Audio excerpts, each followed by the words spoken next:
yorqin misol sifatida mana bu Qur'on kitobini ko'rsatish mumkin.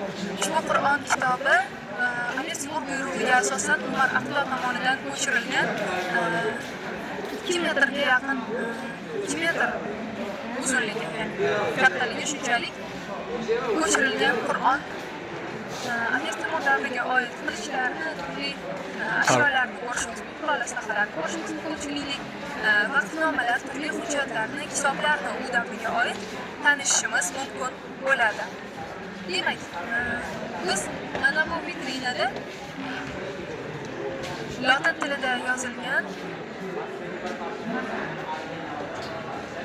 Fransiya qiroli Karl VIning Amir Temurga javob xatini ko'rishimiz mumkin. Bu maktub 1403-yil 15-iyunda yo'llangan Amir Temurga va Amir Temur 1402-yilda maktub yuborgan. Bundan fontan, ya'ni favorani o'sha davrdagi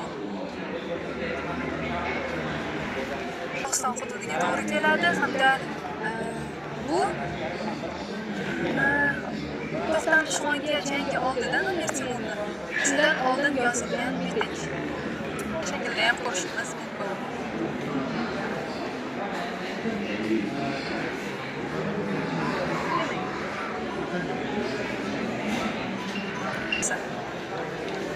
Shohruh Mirzo davrida ham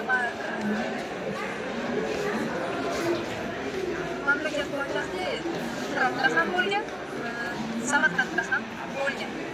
Va uni davrida kitobat san'ati juda ham rivojlangan. Aynan bu yerda biz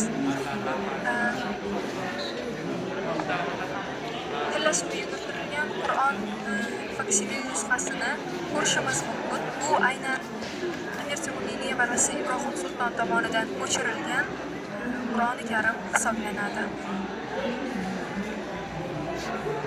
Qo'ychilar qarasan, hozir kitobat san'ati anjomlarini ham bu yerda ko'rishimiz mumkin, qurollarini.